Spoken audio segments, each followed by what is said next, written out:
నమస్తే, welcome to victory media news. బులెటిన్ల ముందుగా హెడ్లైన్స్ చూద్దాం. తెలంగాణ భవన్లో మీడియాతో మాట్లాడుతున్న మాజీ మంత్రి ఎమ్మెల్యే శ్రీ హరీష్ రావు.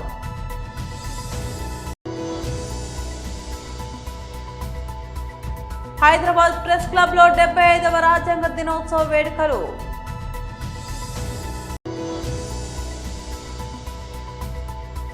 వైఎస్ఆర్సీపీ అధ్యక్షుడు వైఎస్ జగన్ బ్రాహ్మణపల్లి పర్యటన.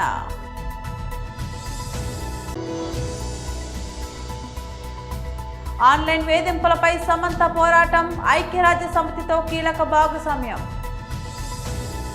తెలంగాణ భవన్లో మీడియాతో మాట్లాడుతున్న మాజీ మంత్రి ఎమ్మెల్యే శ్రీ హరీష్ రావు. గత కొద్ది రోజులుగా కాంగ్రెస్ ప్రభుత్వం రూపకల్పన చేసి నిన్న కేబినెట్లో ఆమోద ముద్ర వేసుకున్నారు. సాక్ష్యాధారాలతో సహా ఈ పవర్ స్కామ్ను ఈరోజు బీఆర్ఎస్ పార్టీ బయటపెడతా ఉంది. అక్షరాల 50,000 కోట్ల స్కామ్ ఈ స్కామ్. ఈ 50,000 కోట్ల స్కామ్లో దాదాపు 30 నుంచి 40% కమిషన్లు దొబ్బడానికి వీళ్ళు రూపకల్పన చేసుకున్నారు. రేవంత్ రెడ్డి ప్రభుత్వం ఎప్పుడు ఏం మాట్లాడినా, ఏం చేసినా, ఏది చేయకపోయినా దాని వెనుక ఒక మిషన్ ఉంటుంది. ఆ మిషనే కమిషన్. ఉత్తగా ఏం చేయడిగా, ప్రతి దాని వెనుక ఒక మిషన్ ఉంటుంది. ఆ మిషన్ కమిషన్.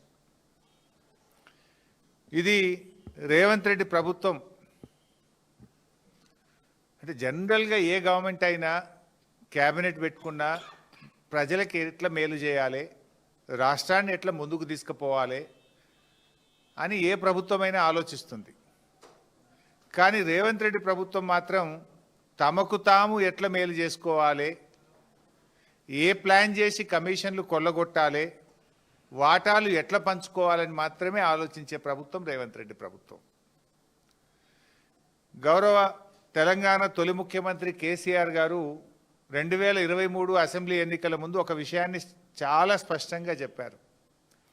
కాంగ్రెస్కు అధికారం ఇస్తే రాష్ట్రంలో అరాచకం రాజ్యం వెళ్తుంది అని కేసీఆర్ గారు చెప్పిన మాట ఇవాళ అక్షర సత్యమని తేలింది.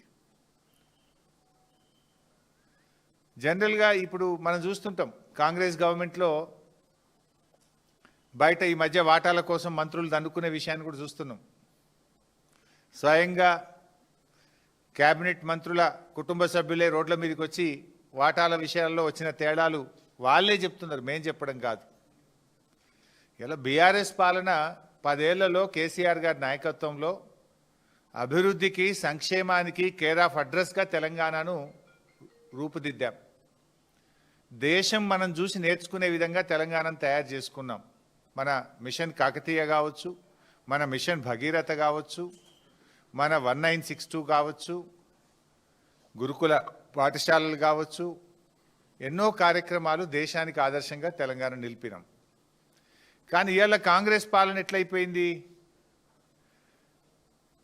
బడా బడా స్కామ్లకు, సకల దరిద్రాలకు, దుర్మార్గాలకు, అరాచకాలకు కేంద్రంగా ఇవాళ తెలంగాణను కాంగ్రెస్ పార్టీ తయారు చేస్తూ ఉంది. హైదరాబాద్ ప్రెస్ క్లబ్ లో 75వ రాజ్యాంగ దినోత్సవ వేడుకలు నిర్వహించారు. చప్పట్లతో భారత్ మాతాకి డాక్టర్ బిఆర్ అంబేద్కర్ గారి ఆశయాలను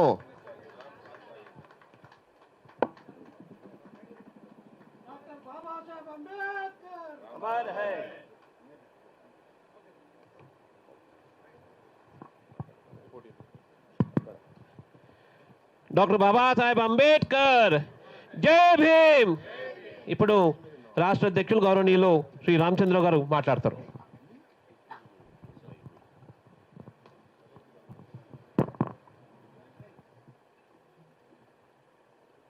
ఈనాటి సభాధ్యక్షులు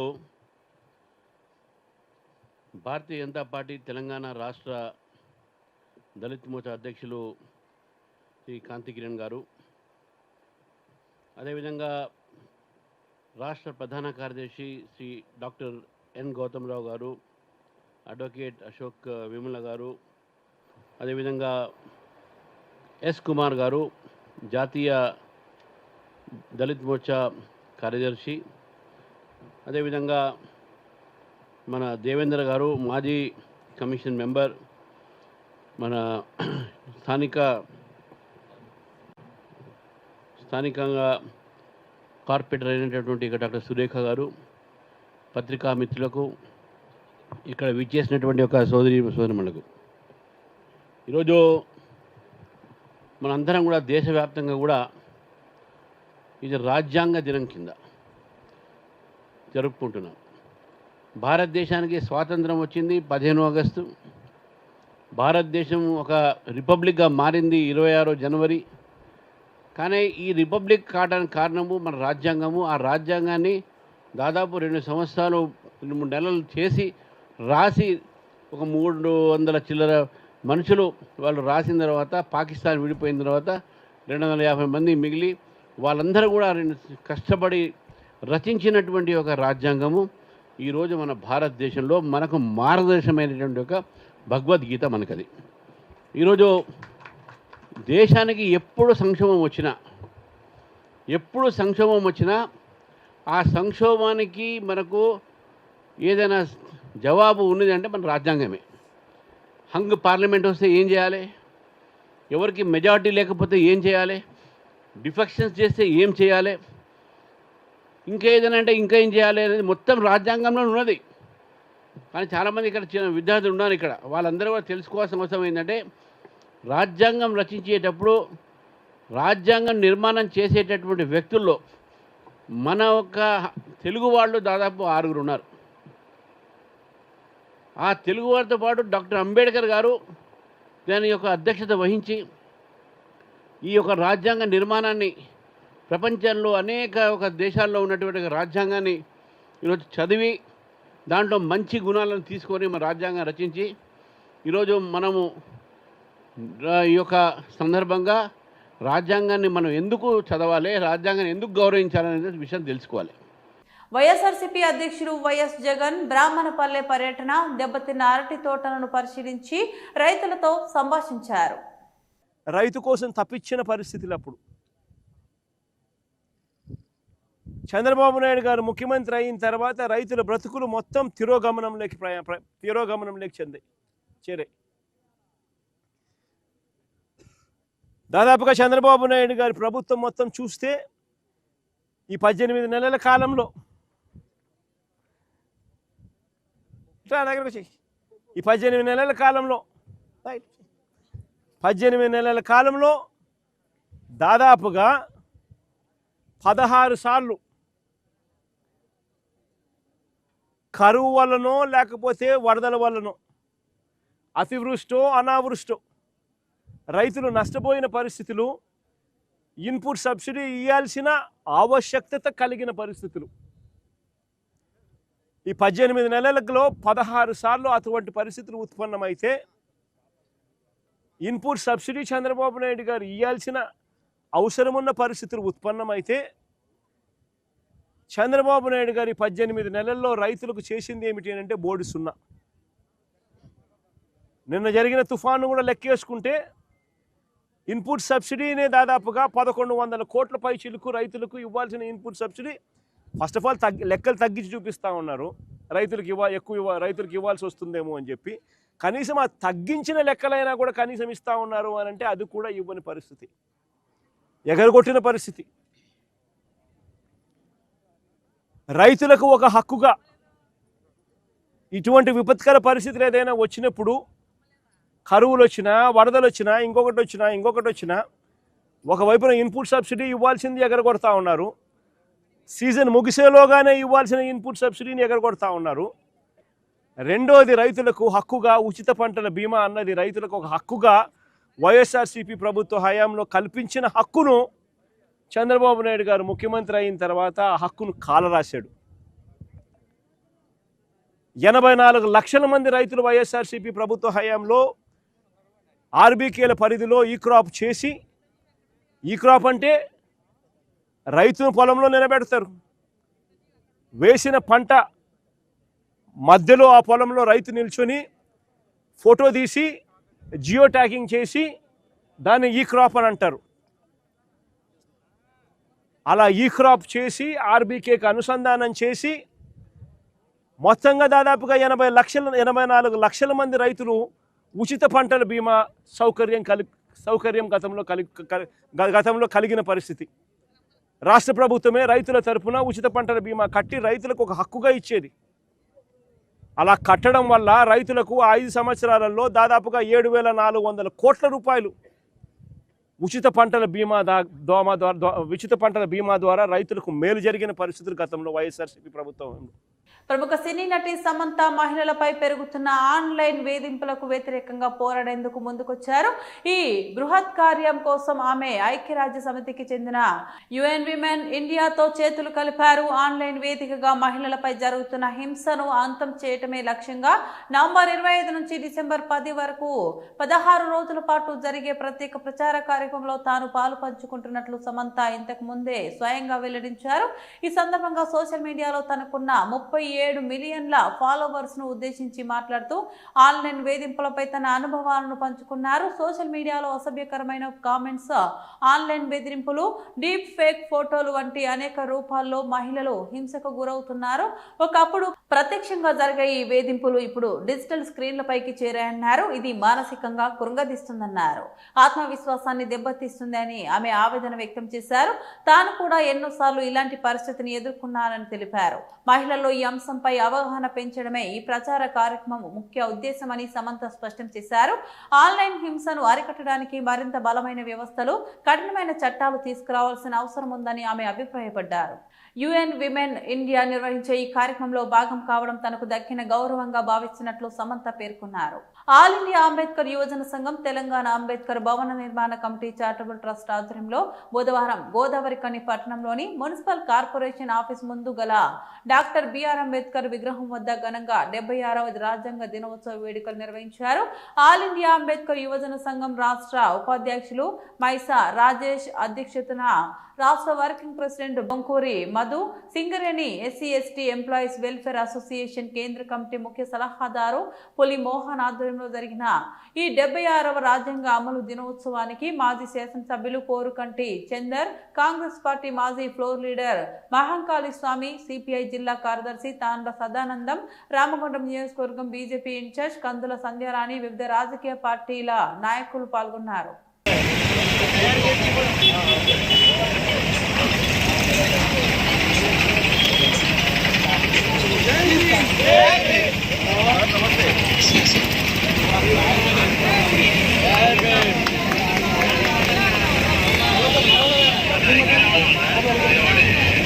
ప్రపంచ దేశాలకు మార్గదర్శనం చేసిన గొప్ప నాయకుడు, దళిత జాతి ముద్దుబిడ్డ. ప్రపంచ దేశాలంతా కూడా ఈరోజు అంబేద్కర్ గారి జయంతిని జరుపుకుంటున్నారంటే ఆయన గొప్పతనాన్ని ఈ ప్రపంచం అర్థం చేసుకున్నది కనుకనే ఈరోజు ఒక భారతదేశం కాకుండా ప్రపంచం కూడా ఆలోచన చేస్తూ ఉన్నది. ఈరోజు భారత రాజ్యాంగాన్ని రచించి భారతదేశానికి అందించిన గొప్ప దినం November 26.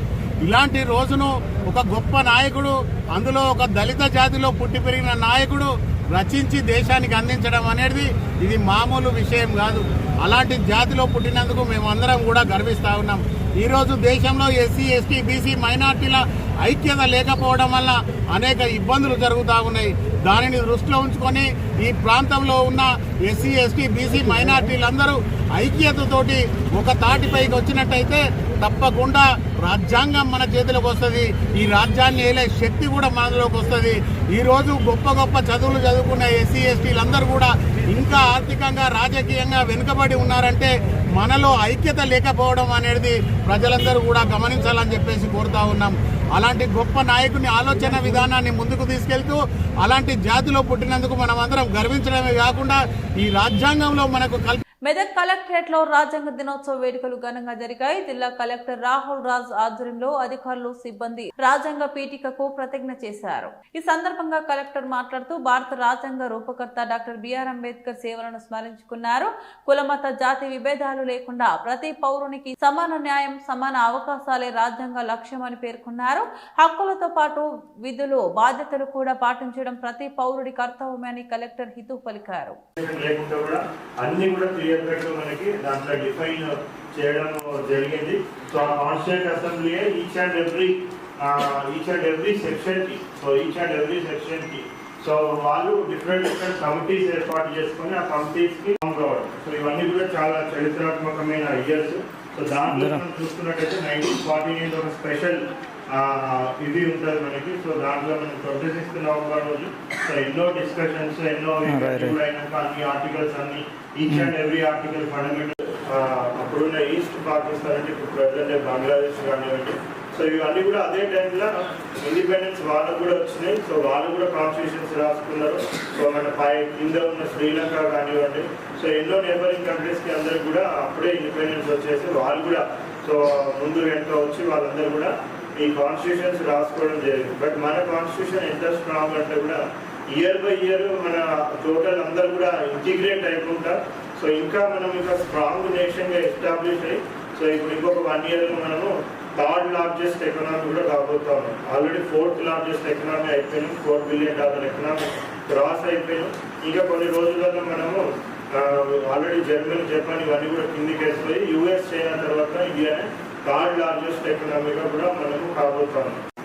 Solemnly resolved to constitute India into a sovereign, socialist, secular, democratic republic, and to secure to all its citizens justice, social, economic, and political liberty of thought, expression, belief, faith, and worship, equality of status and of opportunity, and to promote among them all fraternity, assuring the dignity of the individual and the unity and integrity of the nation. So ఇది వాళ్ళ especially Telangana లాంటి రాష్ట్రంకి అప్పుడు హైదరాబాద్ సంస్థానము భారతదేశంలో విలీనం కావడం జరిగింది. So 1947లో మనకి independence వస్తే నల్గొండ డీసీసీ అధ్యక్షుడిగా పున్నె కైలాష్ నేతకు అవకాశం కల్పించడాన్ని ఓయూజేఏసీ నాయకులుగా స్వాగతిస్తున్నామని ఓయూజేఏసీ చైర్మన్ బాలకృష్ణ నేత తెలిపారు. ఈ మేరకు ఉస్మానియా యూనివర్సిటీలోని ఆర్ట్స్ కళాశాల వద్ద కార్యక్రమం చేపట్టారు. ఈ సందర్భంగా బాలకృష్ణ నేత మాట్లాడుతూ పున్న కైలాష్ నేత నియామకాన్ని జీర్ణించుకోలేని కొందరు నాయకులు ఆయనపై తప్పుడు ఆరోపణలు చేస్తూ కాంగ్రెస్ అధిష్టానానికి తప్పుడు లేఖలు రాస్తున్నారని మండిపడ్డారు. తక్షణమే ఆ నాయకులు లేఖలను ఉపసంహరించుకోవాలని డిమాండ్ చేశారు. బీసీ నేతకు అవకాశం రావడాన్ని కొందరు అగ్రకుల నాయకులు అక్కసు వెళ్లగక్కడం సరికాదన్నారు. కేవలం అగ్రకుల నాయకులు ఓట్లు వేస్తేనే కాంగ్రెస్ పార్టీ అధికారంలోకి వచ్చిందా అంటూ ప్రశ్నించారు. కాంగ్రెస్ అధిష్టానం 33 జిల్లాలలో డీసీసీ అధ్యక్షులను ఎన్నుకోవడం జరిగింది. అందులో భాగంగా నల్గొండ జిల్లా నుంచి బీసీ బిడ్డ, పద్మశాలి బిడ్డకు వికాసైనటువంటి కాంగ్రెస్ నాయకునికి పున్నా కైలాష్ నేతకు డీసీసీ అధ్యక్షునిగా అవకాశం ఇవ్వడం జరిగింది. ఒక బీసీ బిడ్డకు అవకాశం ఇచ్చినందుకు ఓయూజేసీ పక్షాన కాంగ్రెస్ పార్టీ అధిష్టానానికి సీఎం రేవంత్ రెడ్డి గారికి, మహేష్ కుమార్ గౌడ్ గారికి పేరు పేరున కృతజ్ఞతలు తెలియజేస్తా ఉన్నాము. ఈ యొక్క అధ్యక్ష ఎన్నికను జీర్ణించుకోలేనటువంటి కొంతమంది నాయకులు అధిష్టానానికి లేఖలు రాయడం జరిగింది. వెంటనే ఉపసంహరించుకోవాలని చెప్పేసి వాళ్ళ యొక్క అనుచరులకు, అనుయాయులకు, వాళ్లకు భజన చేసే వాళ్లకు పదవులు రాలేదన్న ఉద్దేశంతో కైలాసన్న మీద అక్కస్తోని పాతగా ఎప్పుడో గతంలో జరిగినటువంటి ఒక వీడియోను వైరల్ చేస్తూ వ్యక్తిగతంగా దూషించిండని చెప్పేసి కేసులు పెట్టడం జరుగుతుంది, లేఖలు రాయడం జరుగుతుంది సీఎం గారికి, అధిష్టానానికి. మేము ఓయూజేసీ పక్షాన ముక్త కంఠంతో ఖండిస్తా ఉన్నాము. మేము డిమాండ్ చేస్తా ఉన్నాము, తక్షణమే వెంటనే ఉపసంహరించుకోవాలి, లేఖను ఉపసంహరించుకోవాలి, బీసీ నాయకునికి మద్దతు తెలియజేయాలి.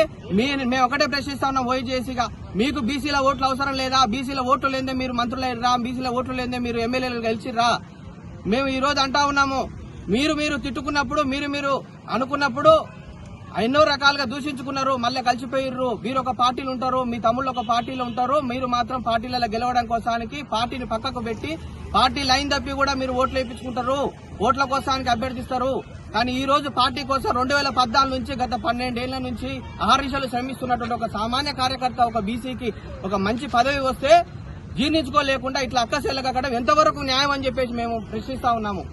రేపు రాబోయే ఎన్నికలలో ఇదే ధోరణి కొనసాగితే రాబోయే ఎన్నికలలో మేము బీసీలుగా ముక్త కంఠంతో ఏకమైపోయి మీ యొక్క ఎలక్షన్లలో ఏ ఎన్నికలలో పోటీ పడ్డా కానీ మేము ఓడించేదాకా అహర్నిశలు శ్రమిస్తా ఉంటాము. కాబట్టి ఇప్పటికైనా చెప్తా ఉన్నాం, దీన్ని ఖబర్దార్ మీరు ఎవరైతే వ్యతిరేకంగా బీసీ బిడ్డ కైలాష్ నేతకు వ్యతిరేకంగా మీరు పనిచేస్తా ఉన్నారో, మీరు బదనాం చేయడానికి కుట్ర పన్నుతా ఉన్నారో, వైరల్ చేస్తున్నటువంటి వీడియో ఏదైతే ఉన్నదో ఆ వీడియో మార్ఫింగ్ చేసినటువంటి వీడియో, ఆయన అన్నటువంటిది ఆ రోజు బీసీలను కాపాడుకోవాలి, బీసీల కడుపు మండుతుంది, బీసీలకు కక్షపూరితంగా వ్యవహరిస్తున్నారు బీసీల మీద అనే ఉద్దేశంతో మాట్లాడినటువంటి మాట కానీ వ్యక్తిగతంగా ఎటువంటి దూషణలు చేయలేదు. దానికి సంబంధించినటువంటి క్షమాపణలు కూడా కోరుకోవడం జరిగింది. అయినా కానీ మీ మనసు కరగడం లేదు. మీకు కావాలి, మీకు సంబంధించినటువంటి వాళ్లకు పదవులు కావాలి తప్ప బీసీలకు పదవులు వద్దు, బీసీలు రాజకీయంగా ఎదగొద్దు. నల్గొండ జిల్లాలో మొట్టమొదటిసారి ఒక బీసీకి అవకాశం వచ్చింది కాబట్టి మీరు తక్షణమే లేఖను ఉపసంహరించుకోవాలి, బీసీ బిడ్డకు మద్దతు తెలియజేయాలని చెప్పేసి ఓయూజేసీ పక్షాన డిమాండ్ చేయడం జరుగుతా ఉంది. బులెటిన్ ముగించే ముందు మరోసారి హెడ్లైన్స్ చూద్దాం. తెలంగాణ భవన్ లో మీడియాతో మాట్లాడుతున్న మాజీ మంత్రి ఎమ్మెల్యే శ్రీ హరీష్ రావు.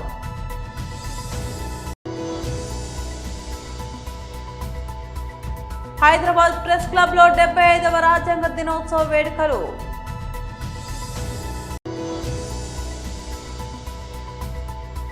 వైఎస్ఆర్సీపీ అధ్యక్షుడు వైఎస్ జగన్ బ్రాహ్మణపల్లి పర్యటన.